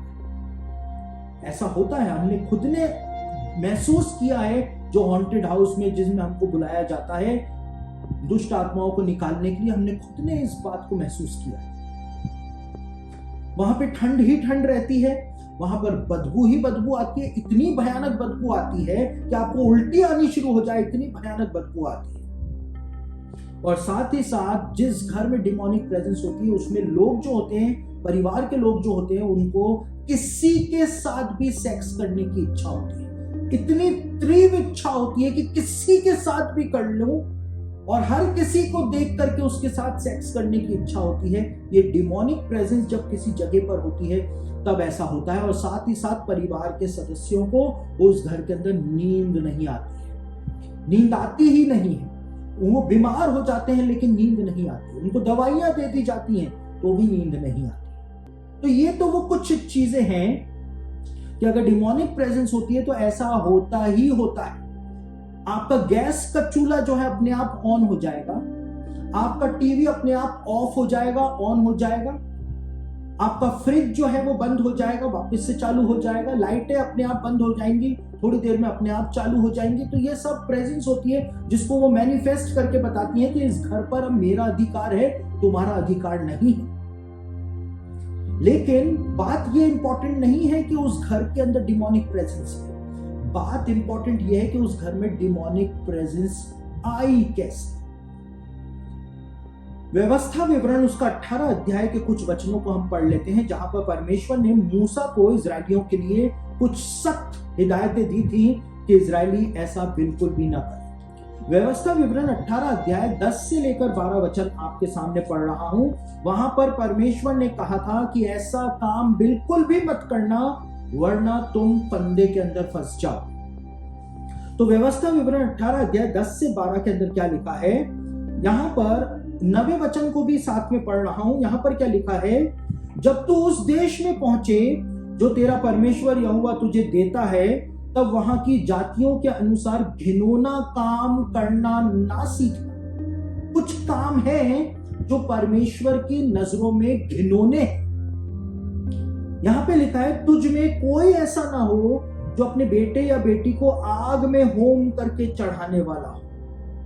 अपने बेटे और बेटियों का ह्यूमन सैक्रिफाइस यानी नर बलि चढ़ाने वाला तुम में से कोई भी नहीं, या भावी कहने वाला, या शुभ अशुभ मूर्तों को मानने वाला, या टोना या तांत्रिक, या बाजीगर, या ओझों से पूछने वाला, या भूत साधने वाला, या भूतों का जगाने वाला हो, क्योंकि जितने ऐसे काम करते हैं वे सब यहोवा के सम्मुख घृणित हैं, और इन्हीं घृणित कामों के कारण तेरा परमेश्वर यहोवा उनको तेरे सामने से निकालने पर है। यहां पर परमेश्वर ने सख्त हिदायत दी थी मूसा को कि इजरायलियों में से कोई भी ओझाओं के पास ना जाए, तांत्रिक ना बने, विच ना बने, बाजीगर ना बने, भूतों का जगाने वाला ना बने, अननोन से कोई बात ना करे, अननोन से कोई मदद ना ले, अननोन से फॉरबिडन नॉलेज लेने की कोशिश ना करे, क्योंकि ऐसे काम करने वाले मेरी नजरों में घिनौने, परमेश्वर ने कहा। और जब हम सीमा लांघते हैं, जब हम जादू टोना करने वालों के पास जाते हैं, और आजकल तो जादू टोना करने वालों के पास जाने की भी जरूरत नहीं है, घर बैठे ऑनलाइन क्लासेस चलाई जा रही हैं कि कैसे किसी दूसरे के ऊपर श्राप फेंका जाए, कैसे किसी दूसरे की हत्या घर बैठे ही कर दी जाए दुष्ट आत्माओं के द्वारा, वो सब सिखाया जा रहा है। कितना अखबारों के अंदर एडवर्टाइजमेंट्स आते हैं, आप लोग देखते होंगे कि अगर प्यार के अंदर विफल हैं तो फलाने बाबा के पास जाएं। वो प्यार वाले, मोहब्बत वाले बाबा जो हैं, वो प्यार का ऐसा कुछ मंत्र पढ़ेंगे कि वो सामने वाली लड़की आपके प्यार में गिर जाए, उसको ये जाकर के खिला दो, आपका काम हो जाएगा, ये गुलाब का फूल उसको दे दो, आपका काम हो जाएगा। कितना अखबारों के अंदर एडवर्टाइजमेंट आते हैं कि मोहब्बत वाले बाबा के पास आए। प्यार में जो लोग विफल हैं वो मोहब्बत वाले बाबा के पास आए। वो एक डीमन होता है, आप किसी डीमन से, किसी दुष्ट आत्मा से मदद ले रहे हैं, उसका परिणाम बहुत ही भयानक होगा। उसका परिणाम जो है, हवा ने मदद ली शैतान की अदन की वाटिका में, उसका परिणाम इतना भयानक हुआ कि वो महिमा छिन गई, वो लाइट छिन गई। उसका परिणाम यह हुआ कि यीशु मसीह को आना पड़ गया। उसका परिणाम यह हुआ कि यीशु मसीह को इतना दर्द सह करके अपना बलिदान देना पड़ा। उसका परिणाम यह हुआ कि आज भी हम जब तक जीवित रहते हैं, हम उस पाप के नेचर को लेकर के फंसे हुए हैं। पौलुस कहता है, मुझे इस मृत्यु की देह से कौन छुड़ाएगा? यीशु मसीह ने हमको छुड़ाया है, लेकिन उसके बावजूद हम आज भी ट्रैप हो रखे हैं। किसी भी अननोन से बात ना करें, किसी भी अननोन शक्ति से, अननोन एंटिटी जो है, अनजान हस्ती जो है, उससे मदद लेने की कोशिश ना करें। अगर वो जिसको आप प्रेम करते हैं, जिससे आप प्यार करते हैं, अगर वास्तव में उसको ही परमेश्वर ने आपके लिए बनाया है, तो परमेश्वर से प्रार्थना करें। किसी दुष्ट आत्मा से मदद लेकर के अगर आपने उससे शादी कर भी ली, या जो आप करना चाहते हैं आपने वो कर भी लिया, तो भी आप कभी संतुष्ट नहीं हो पाएंगे। देखिए, रोमन कैथोलिक मंडली के अंदर एक बहुत बड़ा जाना हुआ नाम है, जिनका नाम है फादर गैब्रियल अमोट, जो कि चीफ एक्सोर्सिस्ट थे वेटिकन के। फादर गैब्रियल अपनी किताब के अंदर इस बात को कहते हैं कि एक जवान लड़की थी जिसको अपनी दोस्त का पति बहुत पसंद था। तो उसने किताबों के अंदर से पढ़ करके उसके पति के ऊपर कुछ किया, तो उसका पति ने अपनी पत्नी को तलाक दे दिया और उसके बाद इससे उसने शादी कर ली।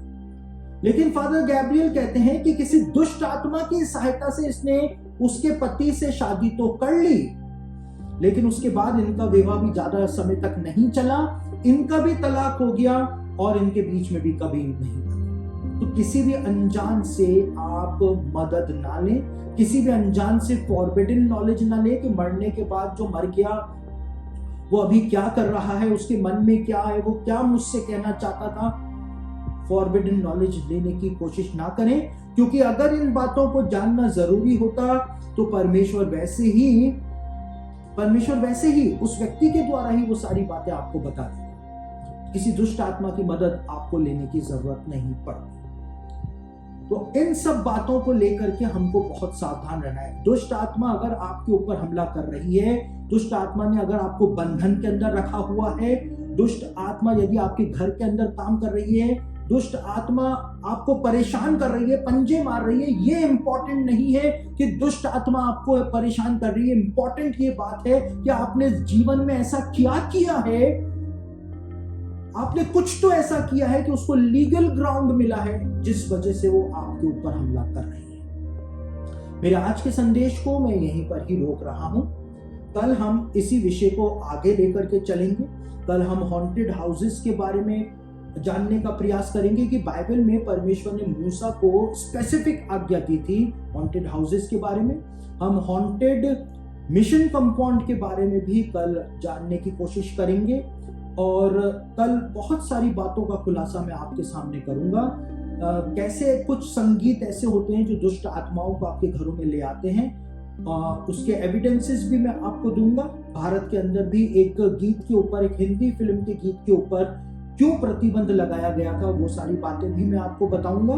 तो कल हम इस विषय को आगे लेकर के चलेंगे, लेकिन इस समय मैं आप लोगों के लिए प्रार्थना करने जा रहा हूं। और जैसा कि मैंने स्टार्टिंग के अंदर ही कहा था कि ये वो प्रॉपर टाइम है जब इस प्रकार के संदेशों का प्रचार किया जाए, क्योंकि आज दुनिया बहुत तेजी के साथ बदल रही है और दुनिया के अंदर ऐसा बहुत कुछ हो रहा है जिसके बारे में कलीसियाओं के अंदर ना तो बताया जा रहा है और ना ही उनसे बचने के बारे में कुछ सिखाया जा रहा है। तो इस प्रकार के संदेशों का प्रचार मसीहों के बीच में किया जाना बहुत ही ज्यादा जरूरी अब हो गया है। तो मैं इस समय आप सब लोगों के लिए प्रार्थना करने जा रहा हूं। यदि आप बीमार हैं और आपको प्रार्थनाओं की जरूरत है तो आप भी अपनी चंगाई को क्लेम करिए। यदि आप किसी भी प्रकार से शैतान के बंधन में हैं तो आप उस बंधन को खुद भी प्रार्थना के दौरान तोड़िए। यीशु का नाम लेकर के आपको परमेश्वर जरूर से छुटकारा प्रदान करे। तो आइए हम सब मिल करके प्रार्थना करते हैं। सर्वशक्तिमान पिता परमेश्वर प्रभु, आपके लोग जो आपके नाम के कहलाते हैं, इनके जीवन के अंदर आपके वचन का बीज बोया गया। प्रभु जी, आप अपनी महिमा को और अपने सामर्थ्य को प्रकट करें, अपनी अद्भुत कृपा को दिखाएं। और इस समय जबकि ये प्रार्थना के अंदर सब एक मन होकर के जुड़े हुए हैं, तो अपना सामर्थ्य इनके जीवनों के ऊपर आप उंडेल दें। प्रभु जी, जो बीमार हैं, हताश हैं, निराश हैं, जिनके पास कोई आशा बाकी नहीं बची है, मैं उनको आपके सम्मुख लेकर के आता हूं। एक भाई है जिसका नाम है जॉनथन, काले रंग का कोट उसने पहना है, कुर्सी पर बैठा है, मेरा वचन इस समय वो सुन रहा है और वो फ्री मेसन्स के साथ जुड़ा हुआ है भारत के अंदर। पवित्र आत्मा उसको नाम लेकर के बुला रहा है। उसने टाई भी लगाई हुई है ब्लैक कलर की, उसने कोट पहना हुआ है। भाई, यीशु मसीह तुझको तेरा नाम लेकर के बुला रहा है और इसी समय यीशु मसीह तुझे तेरे सारे पापों से माफ कर देने के लिए तैयार है। इसी समय अगर तू रिपेंट करता है तो आज तेरे छुटकारे का दिन है। प्रभु आप इसके जीवन के ऊपर अनुग्रह करें और इसको ऐसा मन दें कि ये पश्चाताप कर सके उन सारे पापों से जो इसने किए हैं। प्रभु मैं प्रभु जी इसको आपके हाथों में सौंप रहा हूं। प्रभु आपसे प्रार्थना करता हूं कि जितने भी लोग बीमार हैं आप उनके ऊपर अपना चंगाई भरा हाथ रखें। मैं यीशु मसीह के नाम से आपके चंगाई के सामर्थ को यहां से रिलीज कर रहा हूं उन सबके ऊपर। प्रभु अपनी महिमा को आप प्रकट करें और अपने सामर्थ को आप दिखाएं। उज्ज्वला नाम की एक बहन है, उसको मासिक धर्म के अंदर निरंतर प्रॉब्लम आ रही है। वो डॉक्टरों के पास जा जाकर के परेशान है। यीशु मसीह ने उसको इसी समय चंगा कर दिया है। प्रभु आपका धन्यवाद हो। प्रभु जी आपसे प्रार्थना करता हूं उन सब लोगों के लिए जिनको हार्ट डिजीज है। प्रभु उनका ये दिल का रोग हमेशा हमेशा के लिए खत्म हो जाने पाए, उनको चंगाई मिल जाने पाए। आपसे प्रार्थना करता हूं कि इनके जितनों के भी हार्ट के अंदर ब्लॉकेजेस हैं वो ब्लॉकेजेस खुल जाने पाए यीशु मसीह के सामर्थ्य नाम से। प्रभु अपनी महिमा और अपने सामर्थ्य को आप उन्हें देते। और प्रभु आपसे प्रार्थना करता हूं कि अपनी कृपा आप दिखाएं। एक बहन है जिसको उसके ऑफिस के अंदर बहुत ज्यादा परेशान किया जा रहा है और इस समय भी वो यही प्रार्थना कर रही है कि उसके ऑफिस के अंदर जो अशांति उसके जीवन के अंदर फैलाई जा रही है उससे प्रभु उसको बचा ले। परमेश्वर का आत्मा कहता है कि वो सारे लोग जो उस बहन को उसके ऑफिस के अंदर परेशान कर रहे हैं उनका प्रभु वहां से ट्रांसफर करा देने पर और उस बहन को परमेश्वर शांति देने जा रहा है। प्रभु अपनी कृपा को आप अद्भुत रूप से सबके ऊपर उंडेल दें।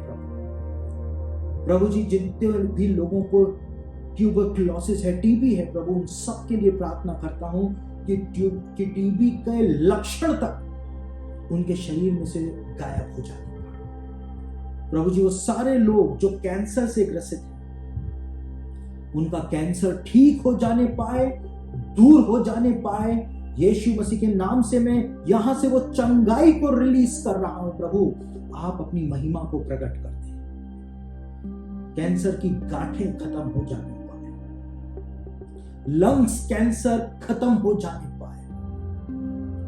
प्रभु जी जिसको पेट का कैंसर है वो पेट का कैंसर दूर हो जाने पाए। गले के कैंसर को मैं यीशु मसीह के सामर्थ्य नाम से डांटता हूं और गले के कैंसर को भी मैं यीशु के नाम से ठीक होने की आज्ञा दे देता हूं। जिन बहनों को संतान उत्पन्न नहीं होती है उनकी गर्भ खुल जाने पाए यीशु मसीह के सामर्थ्य नाम से। आशा नाम की एक बहन है, उसके लंबे समय से संतान नहीं उत्पन्न हो रही है। उसकी शादी को 12 साल हो चुके हैं। यीशु मसीह ने उसकी गर्भ के ऊपर अपना हाथ रख दिया है और उसको बहुत जल्द ये खुशखबरी मिलने जा रही है कि उसने कंसीव कर लिया है। प्रभु आप अपनी दया हर एक के ऊपर प्रकट कर दे। जितनों के पास नौकरियां नहीं है उनको नौकरियां मिल जाने पाए यीशु के नाम से। प्रभु जी मैं इनके जीवन के ऊपर पाए जाने वाले सारे डिमोनिक बॉन्डेजेस को यीशु मसीह के सामर्थ्य नाम से तोड़ देता हूं। इनके फाइनेंस को मैं आजाद करता हूं यीशु मसीह के सामर्थ्य नाम से। जो कर्जों में फंसे हुए हैं उनको कर्ज की गुलामी से मैं यीशु मसीह के नाम से आजाद करता हूं। आपसे प्रार्थना करता हूं कि अपनी महिमा के धन को आप इनके जीवन के ऊपर प्रकट कर दें।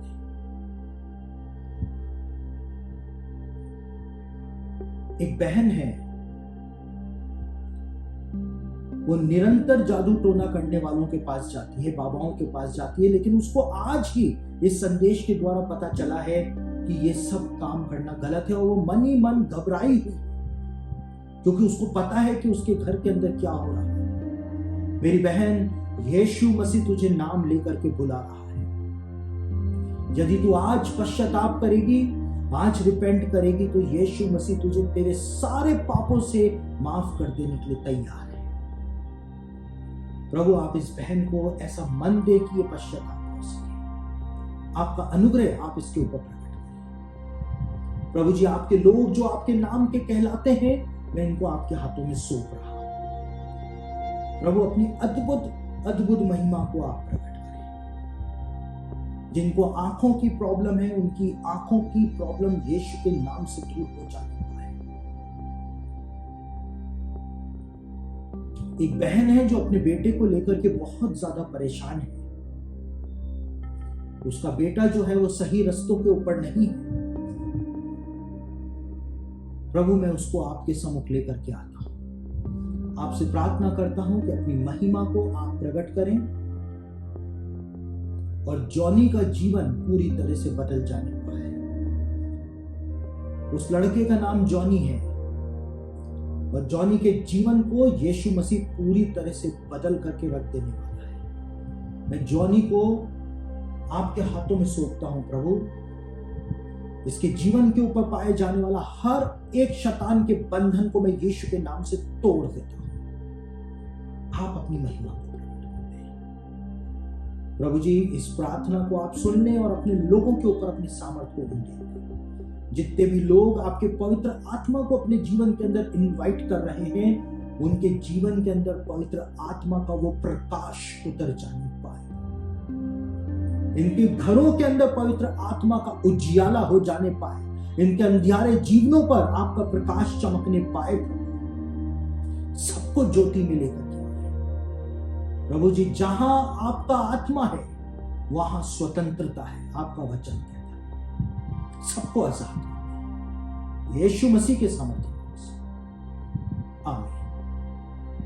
तो दोस्तों, आप भी यदि हमारी ऑनलाइन बाइबल स्टडी का हिस्सा बनना चाहते हैं तो आप हमारे टेलीग्राम चैनल को ज्वाइन कर लीजिए, क्योंकि हमारे टेलीग्राम चैनल पर ही ये बाइबल स्टडीज जो हैं वो ऑनलाइन होती हैं। तो सैटरडे और संडे को टेलीग्राम चैनल के ऊपर मैं बाइबल स्टडी लेता हूं।